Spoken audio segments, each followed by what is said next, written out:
This is breaking news from CBS 13. Nearly a year after two Sacramento police officers shot and killed Stephon Clark in the backyard of his grandmother's home, the Sacramento district attorney just released her findings. The officers will not face criminal charges. This is a CBS 13 special report. I'm Campy Brown. Sacramento Mayor Darrell Steinberg is speaking live at City Hall right now. Let's listen in. And Ray Green, who you'll hear from in a few moments as well. This is a difficult day for Sacramento.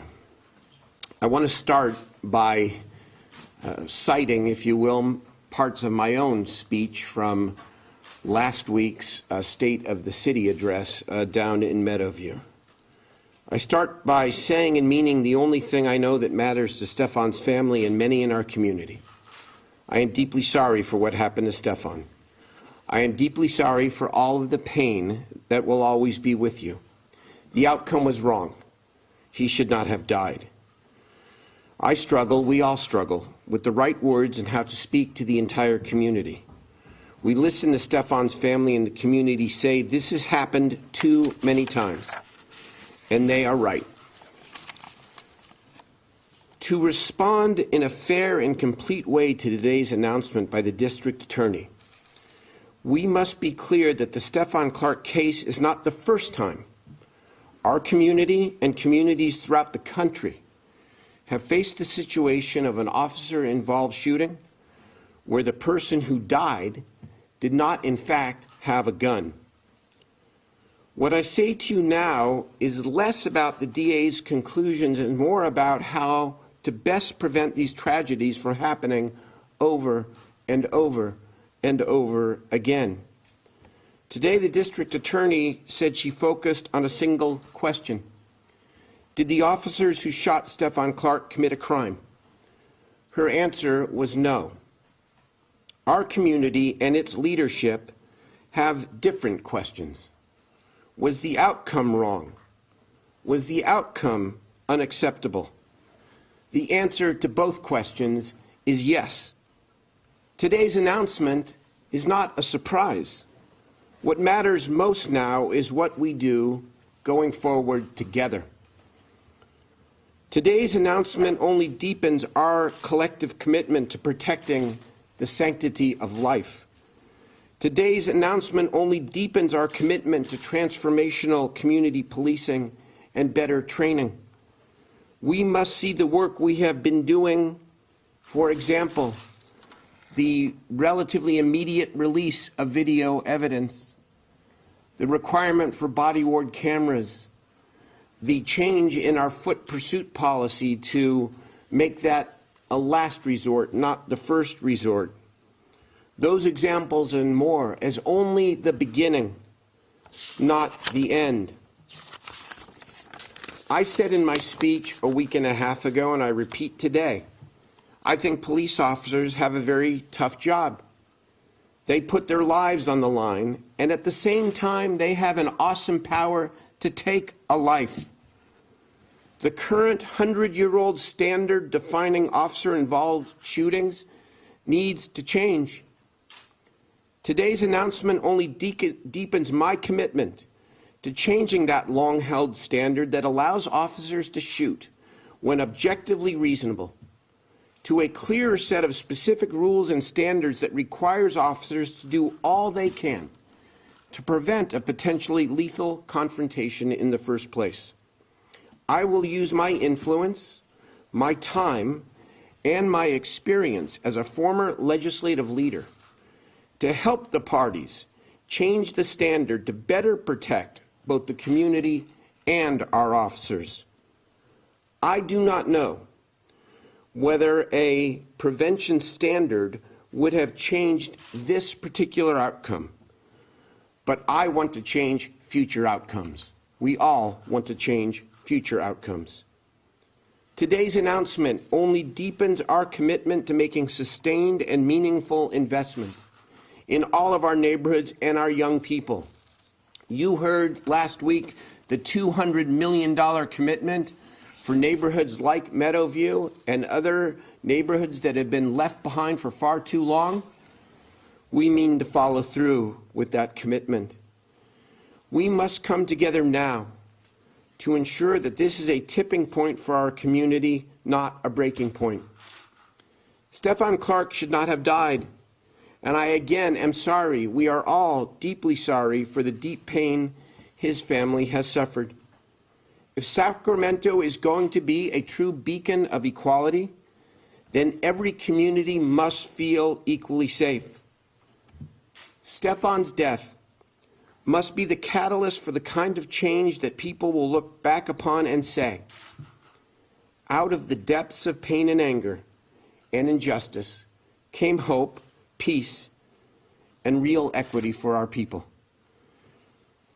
As you know, it's been well reported over the last 6 to 8 weeks, we have had weekly Friday meetings at City Hall, and they've been led by Councilmember Rick Jennings. 30 to 50 community leaders a week to talk not just about this moment, but the months and the years ahead. And so I want to turn the mic over to Councilmember Jennings, who's going to introduce our pastors to talk about some of what is going on over the next hours, to both keep the peace and to seek justice. Rick? Thank you.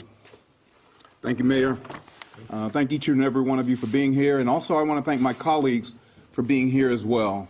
They have been at these meetings for the last 6 to 8 weeks, side by side with me as we have these meetings. But more importantly than my colleagues being here is to have the community here with us every single week to talk about what we can do as a city to make Sacramento great, to continue to build on the greatness of Sacramento.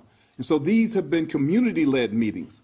And you're going to hear some of the results of that as we talk forward to what it is that we can do in Sacramento to make Sacramento better, what it is that we can do to meet the needs of those kids that are out there that don't quite understand what happened today or understand the decision that was made today. What can we do for the families that are out there that need help? And so we're going to talk about opportunities for justice and healing spaces that kids can go to get a better understanding. Parents can go to get an education on how to talk to their families and how to talk to their kids, address the anger and the frustration and the emotion that is going on with each and every single one of them right now, and be able to accept that and have the experts there to be able to address that. I want to stop for a second and show support for the Clark family. I would never want to lose my son before my death. I would never want to lose a sibling before my death. I would never want to see that happen. And I want to stop just to support the Clark family and let them know that our prayers and support are with them, and that we are here a phone call away if they need any help whatsoever, because what they're going through is what none of us would ever want to go through. So back to the community leaders, the people who have been meeting, and as the mayor said, 30 to 60 of them have been meeting on a weekly basis for the last 6+ weeks. And we've had the opportunity to come up with community solutions, but also we've had the opportunity to go through healing ourselves as a community. And to speak to that, I'd like to bring up Pastor Tamara Bennett and Pastor Ray Green.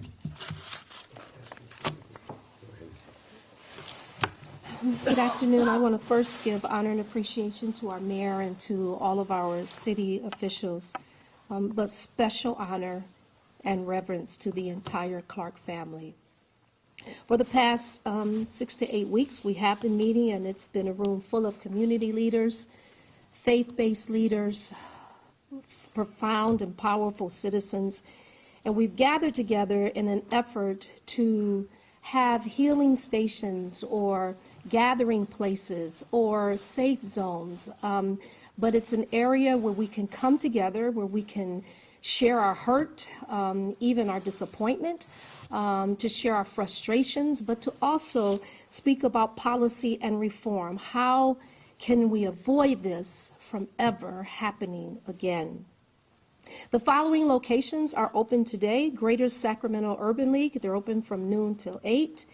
The Oak Park Community Center is open today between 1 and 7. The Roberts Family Center is open today between 1 and 6. And the Max Bear Park is open today between 2 and 7. And then my own church home, this is Pentecost Fellowship Ministries, is open today until 6 p.m. In addition to that, we have what are called pop-ups or other safe zones for our young people and for families to come together. And it's so that we can surround our young people with strategies and educate them about policy, and then to help them understand what this process is and how they can absolutely be the generation of change, that they can be the generation that this will not happen again. And so again, I personally want to thank the mayor, and I mean it. I really appreciate you for even making the efforts to bring us together to try to come up with a solution. I appreciate the chief of police for being very candid and honest through this process. I appreciate you, Mr. Jennings, but I also appreciate all of the brothers and sisters of the community that came to these meetings every single week to be able to come up with something so that our city will be healed and our city will be safe. None of these efforts are going to fix the problem of losing Stephon. We are hurt, and a mother has lost her son, and the entire Clark family structure has changed forever. And so today's event has reopened that wound for this family. And I just say to my entire brothers and sisters throughout our city, they need no salt on the wound, but they need the balm of Gilead. They need prayer, they need love, and they need to feel that their city is standing with them, that we will not see this again. And so from the community coming together, we have formed what's called hashtag not one more. Not one more. It's hashtag not one more SAC. And I'm going to give it to who I consider my honorable son in the gospel, Ray Green, to elaborate more. Beautiful, Jeremy. So today we've heard some devastating news from the community's perspective. And a lot of us are angry. A lot of us are hurt. A lot of us in this moment may not know exactly what we can do to move forward, but as community has always done, we will take care of community. Yes. With prayers, supplication, spaces. These spaces specifically, again, are to provide an opportunity to have a conversation, to heal, to get to hear from one another how we can change policy, how we can change some of the police reforms that we would desire. So the hashtag not one more SAC is not about just this moment, because there were many, many people that have lost their lives. Many people. Hashtag not one more SAC means that we're tired of it. It means that we are coming together so that not one more family has to endure this pain.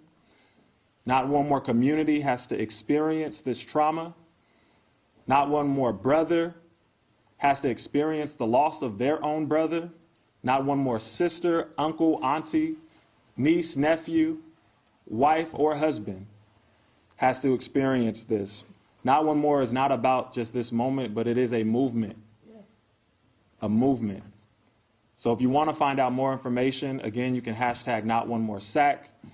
There will be listed the several locations which was mentioned before. And we're just asking each and every person who's able and who's willing to help us make change and to help us heal at this time. Thank you. Thank you. Thank you, pastors, both of you. I would be glad to, any of my other colleagues, unless anything is fine, I'm happy to answer your questions the best that I can. Questions?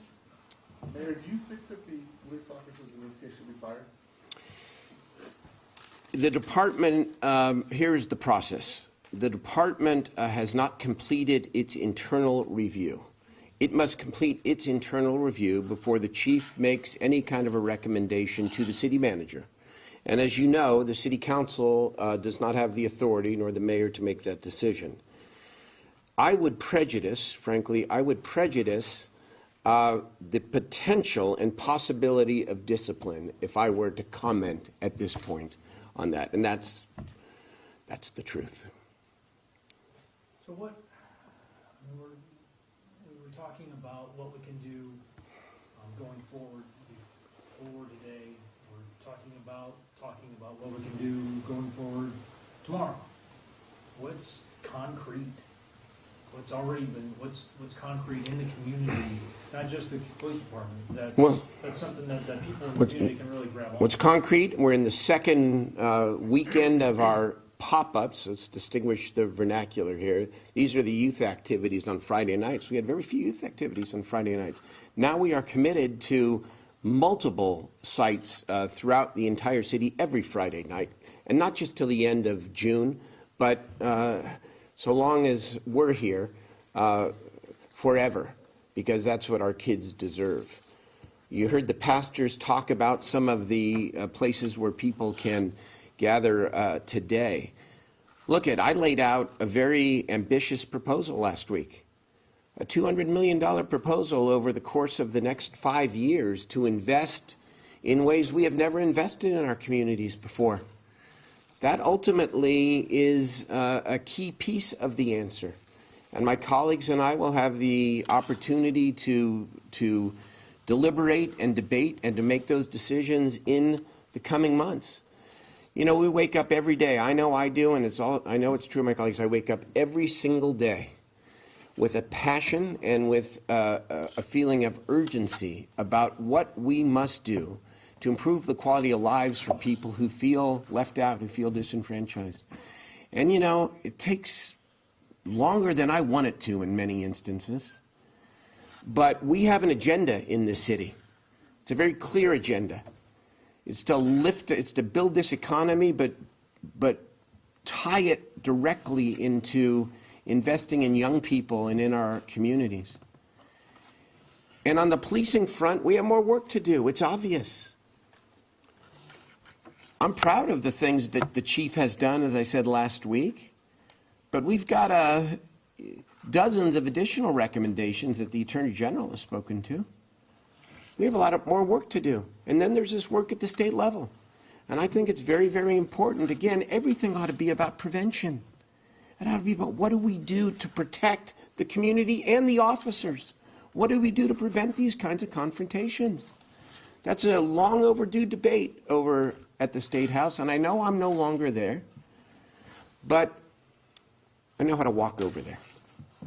And I intend to be involved. On what you'd like to see in terms of reforming state laws? I would like to see the current constitutional standard that dates back to, I believe, the 1800s, says that if an officer-involved shooting is deemed reasonable after the fact, that it is then justifiable.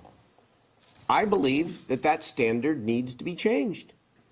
I think the question must be, was the shooting preventable? And certainly not to second-guess split-second decisions, but to make relevant what leads up to a situation, what leads up to that moment of confrontation where that split-second decision ends in what we are facing here as a community. I love the hashtag, not one more. Not one more. We want everyone to be safe, the public and the officers. So to be a little more specific on the question about the legislation. Yes. There are two different There are two bills, yes. that would update the standard. Yeah. And currently that 100-year-old standard is not actually what the district attorney applied. She applied the constitutional standard that's, I don't know, 30 years old or something. Still So old. Are you supporting the Shirley Weber bill update version or the Ana Caballero? I support the principles of the Weber bill. I didn't say it. Now, but I spent enough years over there, as you know, to know that this is going to take a real good faith negotiation and discussion. Whether the vehicle is the Weber bill or the Caballero bill, it is going to take the most intense of good faith debate, and discussion to get to a place that changes the standard, that better protects the public and officers, and uses the overarching standard of, was it preventable? The language, of course, matters, because I do believe that the police absolutely have a right to have a clear standard, too. You don't want to prosecute police officers willy-nilly, right? The standard needs to be very clear.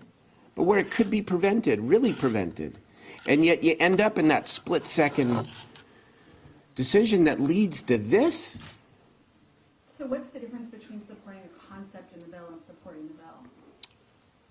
I think the Weber vehicle is very, very important. So yes, I support the Weber bill. I support the Weber vehicle. Okay, I said it. I think it's probably going to be amended over time, and I want to participate in that process and in that negotiation, so that you can get to a place where the police officers and the sponsors of the bill and the legislators and everybody can get behind a comprehensive proposal that keeps the public and the officers safer than they are today. Do you think a compromise is possible? Of course it's possible. We're talking about rewriting a standard, whether it's 30 years old or 100 years old. We're talking about rewriting a standard. I probably did it 75 times when I was over there on different controversies. And of course it's possible. And it's necessary. I mean, you know, I know the way it works over there. Everyone's in their camps, and you got the two bills, and that's the way it starts out. And then I know the session moves along, and I hope that this tragedy propels change. Not only change here in the city, but change at the state level as well. I don't say the words of that bill are exactly what should be in the final product. That's not the way that this works. But I think the idea of could it have been prevented, as opposed to was it reasonable after the fact, is the right direction to go. And if the Caballero bill, by the way, begins moving in that direction, that too could be the vehicle. It doesn't matter who the author is in the end. Okay? Tamara Bennett, Tamara, Bennett, B-I-K-K-E-N-N-E-T-T. Oh, this Church. is Pentecost Ministries, or also known as TIP, T-I-P, TIP Ministries. What was the first one? Tamara Bennett, No, before Pentecostal. this, the actual word, yeah, this is Pentecost, so also known as TIP Ministries. Other questions? I'm sorry, Ray Green. Yeah. Ray Green. My name is Ray, R-A-Y, last name Green, G-R-E-E-N, along with Tip. Mayor. Has there been any outreach to federal, any kind of federal attorney general or any kind of review of this case? We know that the state attorney general has conducted an independent investigation and will release his findings sometime in the near future. Wasn't the same day. We thought maybe it would be, but it's not. And so we will await his decision as well. Vicki? Looking ahead to this week, it's going to be a busy week. Yeah. With demonstrations. Yeah. How concerned are you about the energy in the city in the days to come? Well, I cannot predict what will happen, but I must tell you, I am extremely proud of this community. I'm proud of the leadership, and I'm not talking about the elected leadership. I'm proud of them too. I'm proud of the community leadership.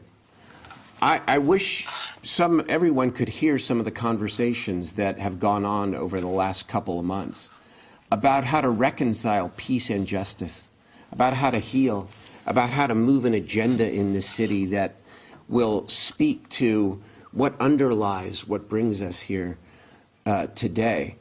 I have faith in the community leadership that they're going to do everything that they can to help keep the peace while we pursue justice. That's not a prediction, but I have faith in Sacramento. Mayor, the community is already reacting as expected. Some of the things they're saying is, what's the point of transparency if there's no accountability? What's your response to that? My response is that the district attorney made a decision. We have the ability to choose our own course here. And it must be a course that bends towards justice and seeks to improve the lives of people who have been left behind and left out for far too long. and to continue to build a transformational community policing model in this city that is in fact the model for the nation. Not one more time. Thank you. Thank you, everybody. What? I was going to ask one more, which was just about the new details of the case that came out. According to the DA, there was a flash that can be seen on video, and apparently Stephon Clark yelled at officers. Does that, as he was walking towards it, does that change things a little bit? You know, we listen very intently, and what we know is that under the current, certainly under the current laws, the current standards, that undoubtedly a jury of peers would probably not convict in this instance. And so we go forward, we look forward. What can we do to change what must be changed? What can we control? What power do we have? That's what we take stock of here as a city, and that's how we choose to move forward. Thanks.